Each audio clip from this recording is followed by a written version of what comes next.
بسم اللہ الرحمن الرحیم۔ شروع اللہ کے نام سے جو بڑا مہربان نہایت رحم والا ہے۔ معزز سامعین و حضرات، السلام علیکم ورحمۃ اللہ وبرکاتہ۔ آج ہمارا موضوع کلام ہے ماہر القادری کی حمد کے چوتھے شعر کی آسان اور جامع تشریح۔ شعر کے الفاظ کچھ یوں ہیں، سنیں۔ اسی خالق اسی مالک کے ہے سب حمد و ثنا، آبشاروں کا ترنم ہو کہ گلبانگے ہزار۔ خالق تخلیق کرنے والا، پیدا کرنے والا، بنانے والا۔ مالک آپ جانتے ہیں، حمد و ثنا سے مراد ہے تعریف یا مدح۔ آبشار چشمہ یا سوتا۔ ترنم سے مراد ہے موسیقیت، نغمگی۔ گلبانگ بلبل کی آواز کو کہتے ہیں، اور ہزار سے مراد ہے بکثرت یا زیادہ۔ تو آتے ہیں تشریح کی جانب کہ ماہر القادری اس شعر میں آپ کو کیا بتانا چاہتے ہیں، کیا سمجھانا چاہتے ہیں، سنیں۔ اسی خالق اسی مالک کی ہے سب حمد و ثنا، اسی خالق اسی مالک کی ہے سب حمد و ثنا۔ تسلسل کو برقرار رکھیں۔ اسی خالق،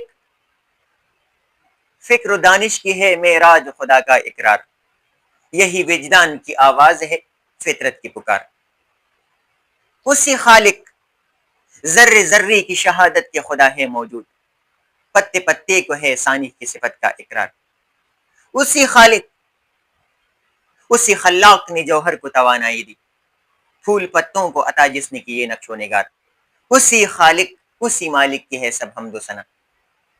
ماہر القادری آپ کو یہ سمجھانا چاہتے ہیں کہ اگر آپ نے یہ تسلیم کیا کہ اللہ تعالیٰ جو ہے وہ ہمارا خالق ہے، ہمارا مالک ہے، تو اس کے بعد آپ کی یہ ڈیوٹی بنتی ہے، آپ کا یہ فرض بنتا ہے کہ آپ کیا کریں؟ اسی خالق اسی مالک کی ہے سب حمد و ثنا۔ اگر آپ نے یہ تسلیم کیا کہ اللہ تعالیٰ ہمارا خالق ہے اور مالک ہے، تو اس کے بعد اسی خالق اور اسی مالک یعنی اسی اللہ تعالیٰ کی حمد و ثنا، تعریف اور مدح تو بیان کرنی چاہیے نا۔ اور یہ تعریف، یہ مدح، یہ حمد و ثنا، یہ صرف آپ بیان نہیں کرتے، بلکہ اللہ تعالیٰ نے جتنی بھی مخلوق پیدا کی ہے وہ ساری کی ساری مخلوق اللہ تعالیٰ کی حمد و ثنا اور تعریف بیان کرتی ہے۔ لیکن ہر مخلوق کا انداز جو ہے وہ ایک دوسرے سے جدا اور منفرد ہے، الگ ہے، انداز بیاں۔ اور اس کی مثال کیا ہے؟ اس کی مثال یہ ہے، سنیں۔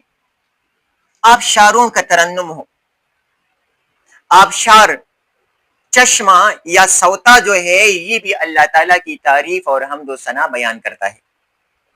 کس طرح؟ یہ پانی جو ٹپکتا ہے نا زمین پہ، اوپر سے یہ جو پانی ٹپکتا ہے زمین پہ، تو یہ ایک آواز پیدا کرتا ہے، اور اس آواز کو شاعر نے ترنم یا موسیقیت سے تشبیہ دی ہے۔ لیکن شاعر کہتے ہیں کہ وہ آواز جو ہے وہ کیا ہے؟ وہ اصل میں اللہ تعالیٰ کی حمد و ثنا اور تعریف ہے۔ مطلب یہ کہ چشمہ یا سوتا یا یہ آبشار جو ہے یہ بھی اللہ تعالیٰ کی مخلوق ہے نا۔ تو یہ مخلوق اللہ تعالیٰ کی حمد و ثنا اور تعریف کس طرح بیان کرتی ہے؟ اوپر سے جب پانی ٹپکتا ہے زمین پہ، اور یہ پانی ٹپکتے وقت جو آواز پیدا کرتا ہے، وہ آواز اصل میں کیا ہے؟ اصل میں نہیں، اصل میں وہ آواز اصل میں کیا ہے؟ یہ اللہ تعالیٰ کی حمد و ثنا، تعریف اور مدح ہے۔ اسی طرح گلبانگے ہزار، ہزار بکثرت، ہزار قسم کے چرند پرند جو ہے، لاکھوں قسم کے چرند پرند جو ہے، کروڑوں قسم کے چرند پرند جو ہے، وہ اللہ تعالیٰ کی حمد و ثنا اور تعریف کس طرح بیان کرتے ہیں؟ وہ اپنی چونچ سے، اپنے منہ سے، اپنے خلق سے جو آواز نکالتے ہیں نا، وہ آواز تو بظاہر بے ترتیب ہوتی ہے، لیکن وہ آواز کیا ہے؟ اصل میں وہ آواز اللہ تعالیٰ کی حمد و ثنا، تعریف اور مدح ہے۔ وہ ہزار قسم کے، وہ لاکھوں قسم کے، کروڑوں قسم کے چرند پرند اللہ تعالیٰ کی حمد و ثنا اور تعریف کس طرح بیان کرتے ہیں؟ یہ منہ سے جو آواز نکالتے ہیں، چونچ سے جو آواز نکالتے ہیں، تو یہ بے ترتیب آواز تو بظاہر کس طرح لگتی ہے، ہمیں بے ترتیب محسوس ہوتی ہے، لیکن یہ کیا ہے؟ یہ اللہ تعالیٰ کی حمد و ثنا اور تعریف ہے۔